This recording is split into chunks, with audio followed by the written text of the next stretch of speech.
आज की पेशकश है हिंदी के महान लेखक मुंशी प्रेमचंद की कहानी धोखा। वीडियो में आगे बढ़ने से पहले चैनल को सब्सक्राइब जरूर कर लें।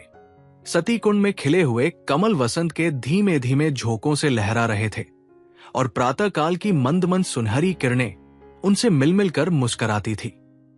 राजकुमारी प्रभा कुंड के किनारे हरी हरी घास पर खड़ी सुंदर पक्षियों का कलरव सुन रही थी।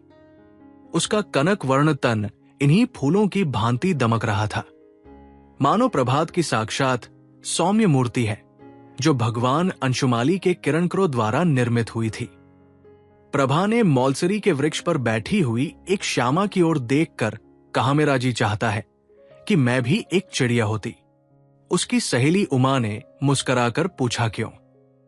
प्रभा ने कुंड की ओर ताकते हुए उत्तर दिया, वृक्ष की हरी भरी डालियों पर बैठी हुई चहचहाती मेरे कलरव से सारा बाग गूंज उठता।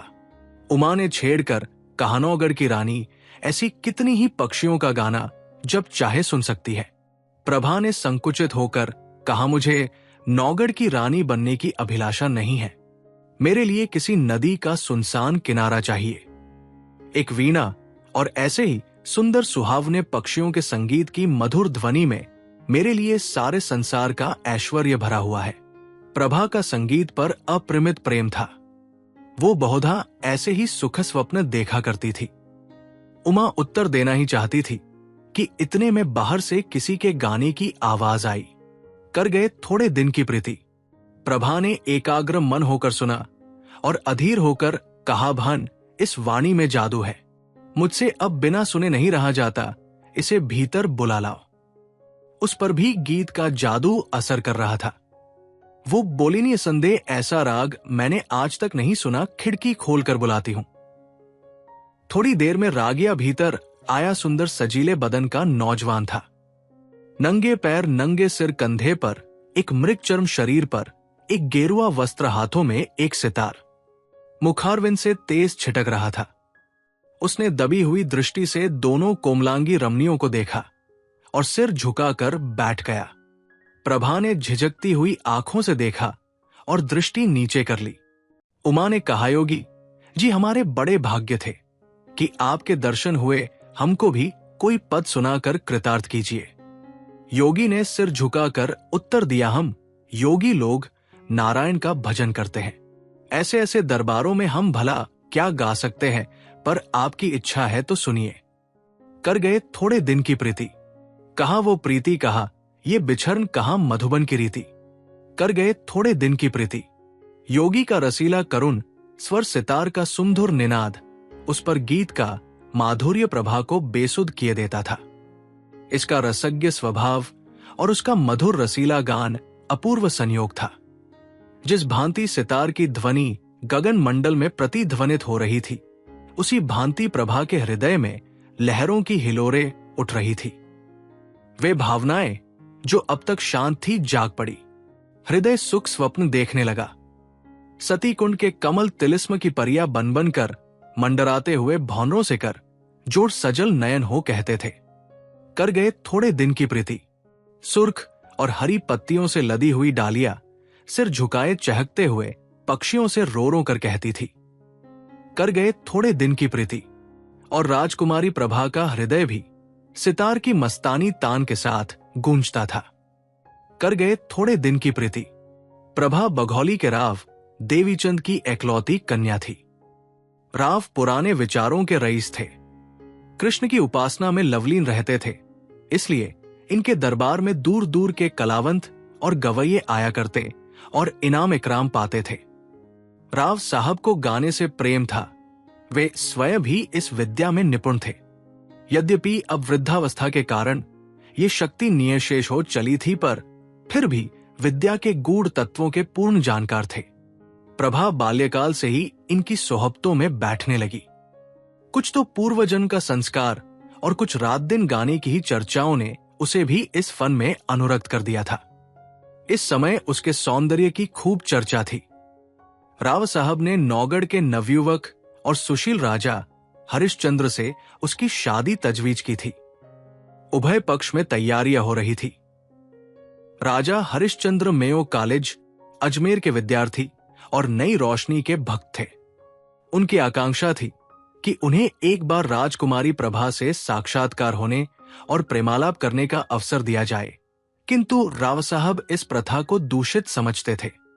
प्रभा राजा हरिश्चंद्र के नवीन विचारों की चर्चा सुनकर इस संबंध से बहुत संतुष्ट न थी, पर जब से उसने इस प्रेममय युवा योगी का गाना सुना था, तब से तो वो उसी के ध्यान में डूबी रहती।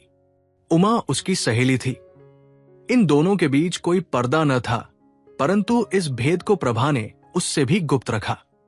उमा उसके स्वभाव से परिचित थी, ताड़ गई, परंतु उसने उपदेश करके इस अग्नि को भड़काना उचित न समझा।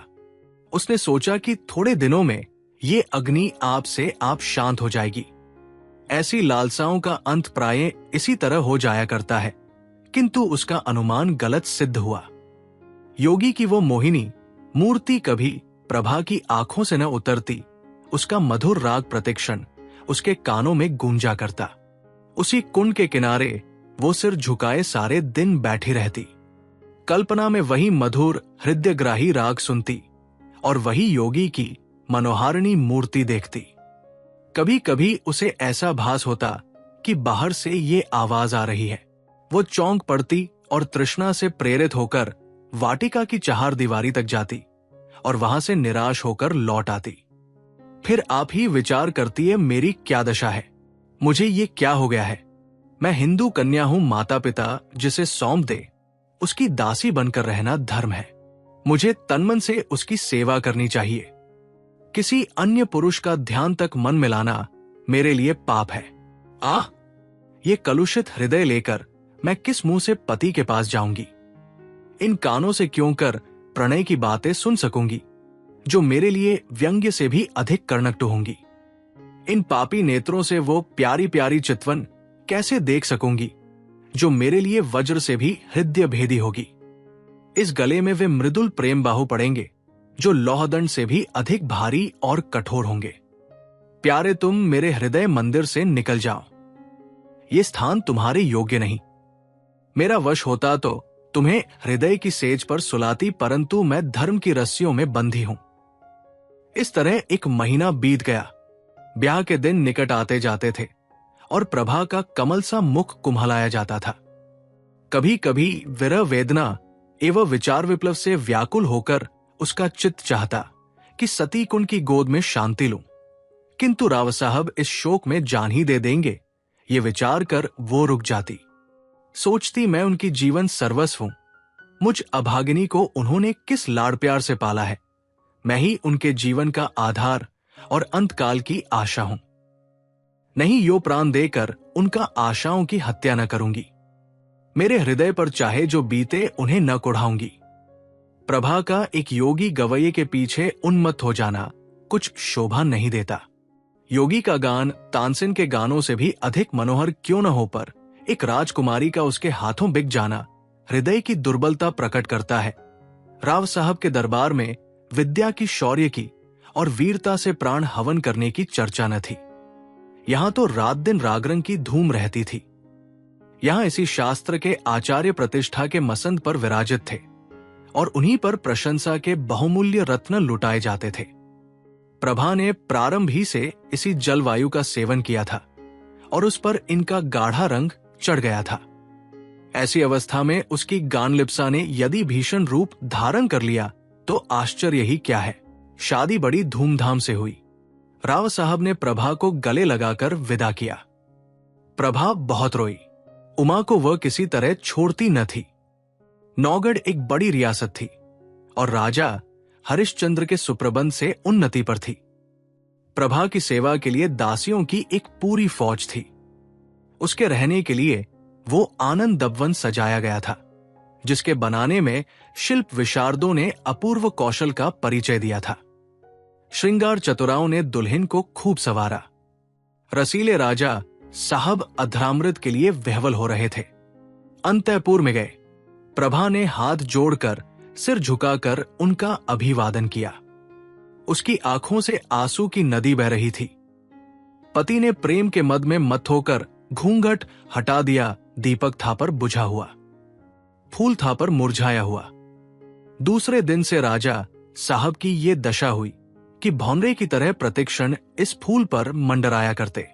न राजपाट की चिंता थी, न सैर और शिकार की परवाह।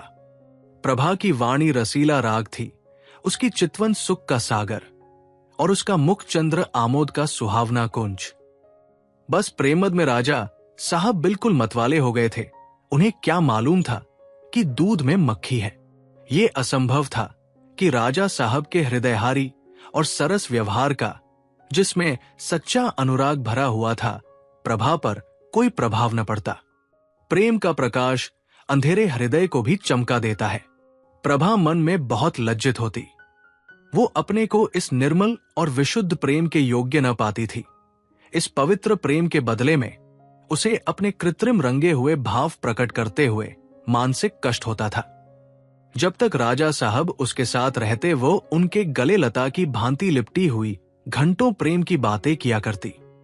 वो उनके साथ सुमन वाटिका में चुहल करती, उनके लिए फूलों का हार गूंथती और उनके गले में हाथ डालकर कहती, प्यारे देखना, ये फूल मुरझा न जाएं, इन्हें सदा ताजा रखना। वो चांदनी रात में उसके साथ नाव पर बैठकर झील की सैर करती और उन्हें प्रेम का राग सुनाती। यदि उन्हें बाहर से आने में जरा भी देर हो जाती तो वो मीठा मीठा उल्हाना देती, उन्हें निर्दय तथा निष्ठुर कहती। उनके सामने वो स्वयं हंसती, उनकी आंखें हंसती और आंखों का काजल हंसता था। किंतु जब वो अकेली होती, उसका चंचल चित्त उड़कर उसी कुंड के तट पर जा पहुंचता। कुंड का वह नीला नीला पानी, उस पर तैरते हुए कमल और मौलसरी की वृक्ष पंक्तियों का सुंदर दृश्य आंखों के सामने आ जाता। उमा मुस्कुराती और नजाकत से लचकती हुई आ पहुंचती। तब रसीले योगी की मोहनी छवि आंखों में आप बैठती और सितार के सुलसित सुर गूंजने लगते। कर गए थोड़े दिन की प्रीति। तब वो एक दीर्घ निश्वास लेकर उठ बैठती और बाहर निकलकर पिंजरे में चहकते हुए पक्षियों के कलरव में शांति प्राप्त करती। इस भांति ये स्वप्न तिरोहित हो जाता। इस तरह कई महीने बीत गए। एक दिन राजा हरिश्चंद्र प्रभा को अपनी चित्रशाला में ले गए।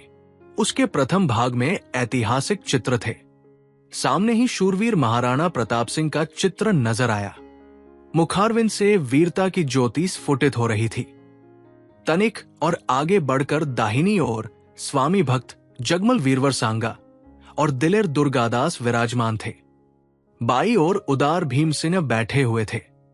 राणा प्रताप के सम्मुख महाराष्ट्र केसरी वीर शिवाजी का चित्र था। दूसरे भाग में कर्मयोगी कृष्ण और मर्यादा पुरुषोत्तम राम विराजते थे। चतुर चित्रकारों ने चित्र निर्माण में अपूर्व कौशल दिखलाया था। प्रभा ने प्रताप के पाद पद्मों को चूमा और वो कृष्ण के सामने देर तक नेत्रों में प्रेम और श्रद्धा के आंसू भरे मस्तक झुकाए खड़ी रही। उसके हृदय पर इस समय कलुषित प्रेम का भय खटक रहा था। उसे मालूम होता था कि ये उन महापुरुषों के चित्र नहीं, उनकी पवित्र आत्माएं हैं। उन्हीं के चरित्र से भारतवर्ष का इतिहास गौरवान्वित है। वे भारत के बहुमूल्य जातीय रत्न, उच्च कोटि के जातीय स्मारक और गगन भेदी जातीय तुमुल ध्वनि है। ऐसी उच्च आत्माओं के सामने खड़े होते उसे संकोच होता था। आगे बढ़ी दूसरा भाग सामने आया। यहां ज्ञानमय बुद्ध योग साधन में बैठे हुए देख पड़े। उनकी दाहिनी ओर शास्त्राज्ञ शंकर थे और दार्शनिक दयानंद। एक ओर शांति पथगामी कबीर और भक्त रामदास यथायोग्य खड़े थे। एक दीवार पर गुरु गोविंद अपने देश और जाति पर बलि चढ़ने वाले दोनों बच्चों के साथ विराजमान थे। दूसरी दीवार पर वेदांत की ज्योति फैलाने वाले स्वामी रामतीर्थ और विवेकानंद विराजमान थे। चित्रकारों की योग्यता एक एक अवयव से टपकती थी। प्रभा ने इनके चरणों पर मस्तक टेका। वो उनके सामने सिर न उठा सकी। उसे अनुभव होता था कि उनकी दिव्य आंखें उसके दूषित हृदय में चुभी जाती है। इसके बाद तीसरा भाग आया। ये प्रतिभाशाली कवियों की सभा थी। सर्वोच्च स्थान पर आदिकवि वाल्मीकि और महर्षि वेदव्यास सुशोभित थे। दाहिनी ओर श्रृंगारस के अद्वितीय कवि कालिदास थे। बाईं तरफ गंभीर भावों से पूर्ण भवभूति। निकट ही भर्तृहरि अपने संतोष आश्रम में बैठे हुए थे। दक्षिण की दीवार पर राष्ट्रभाषा हिंदी के कवियों का सम्मेलन था। सहृदय कवि सूर, तेजस्वी तुलसी सुकवि केशव और रसिक बिहारी यथाक्रम विराजमान थे। सूरदास से प्रभा का अगाध प्रेम था। वो समीप जाकर उनके चरणों पर मस्तक रखना ही चाहती थी कि अकस्मात उन्हीं चरणों के सम्मुख सर झुकाए उसे एक छोटा सा चित्र दिख पड़ा। प्रभा उसे देखकर चौंक पड़ी।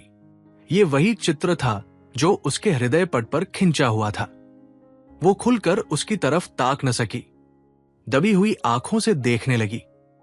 राजा हरिश्चंद्र ने मुस्कुराकर पूछा, इस व्यक्ति को तुमने कहीं देखा है? इस प्रश्न से प्रभा का हृदय कांप उठा। जिस तरह मृग शावक व्याध के सामने व्याकुल होकर इधर उधर देखता है, उसी तरह प्रभा अपनी बड़ी बड़ी आंखों से दीवार की ओर ताकने लगी। सोचने लगी, क्या उत्तर दूं? इसको कहीं देखा है? उन्होंने ये प्रश्न मुझसे क्यों किया? कहीं तार तो नहीं गए हैं? नारायण, मेरी पद तुम्हारे हाथ है, क्यों कर इनकार करूं? मुंह पीला हो गया।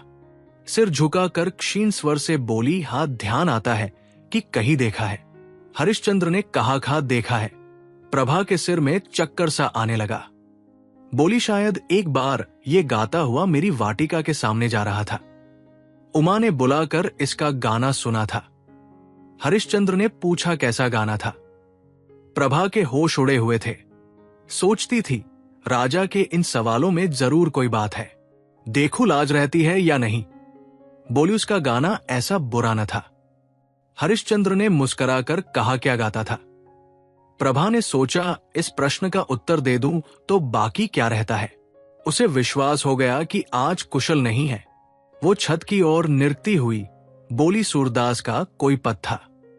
हरिश्चंद्र ने कहा, ये तो नहीं। कर गए थोड़े दिन की प्रीति। प्रभा की आंखों के सामने अंधेरा छा गया। सिर घूमने लगा। वो खड़ी न रह सकी, बैठ गई और हताश होकर बोलिया, यही पद था। फिर उसने कलेजा मजबूत करके पूछा, आपको कैसे मालूम हुआ? हरिश्चंद्र बोले, वह योगी मेरे यहां अक्सर आया जाया करता है। मुझे भी उसका गाना पसंद है। उसी ने मुझे ये हाल बताया था। किंतु वह तो कहता था कि राजकुमारी ने मेरे गानों को बहुत पसंद किया और पुनः आने के लिए आदेश किया। प्रभा को अब सच्चा क्रोध दिखाने का अवसर मिल गया। वो बिगड़कर बोली, बिल्कुल झूठ है, मैंने उससे कुछ नहीं कहा। हरिश्चंद्र बोले, तो मैं पहले ही समझ गया था कि ये उन महाशय की चालाकी है। डींग मारना गवैयों की आदत है, परंतु इसमें तो तुम्हें इनकार नहीं कि उसका गान बुरा न था। प्रभा बोली, ना, अच्छी चीज को बुरा कौन कहेगा? हरिश्चंद्र ने पूछा, पर सुनना चाहो तो उसे बुलवाओ, सिर के बल दौड़ा आएगा। क्या उनके दर्शन फिर होंगे?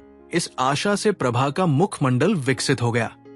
परंतु इन कई महीनों की लगातार कोशिश से जिस बात को भुलाने में वो किंचित सफल हो चुकी थी, उसके फिर नवीन हो जाने का भय हुआ। बोली, समय गाना सुनने को मेरा जी नहीं चाहता। राजा ने कहा है, मैं न मानूंगा कि तुम और गाना नहीं सुनना चाहती। मैं उसे अभी बुलाए लाता हूं। ये कहकर राजा हरिश्चंद्र तीर की तरह कमरे से बाहर निकल गए। प्रभा उन्हें रोक न सकी। वो बड़ी चिंता में डूबी खड़ी थी। हृदय में खुशी और रंज की लहरें बारी बारी से उठती थी। मुश्किल से 10 मिनट बीते होंगे कि उसे सितार के मस्ताने सुर के साथ योगी की रसीली तान सुनाई दी। कर गए थोड़े दिन की प्रीति। वही हृदयग्राही राग था, वही हृदय भेदी प्रभाव, वही मनोहरता और वही सब कुछ जो मन को मोह लेता है। एक क्षण में योगी की मोहिनी मूर्ति दिखाई दी। वही मस्तानापन, वही मतवाले नेत्र, वही नयनाभिराम देवताओं का सा स्वरूप। मुखमंडल पर मंद मंद मुस्कान थी। प्रभा ने उसकी तरफ सहमी हुई आंखों से देखा।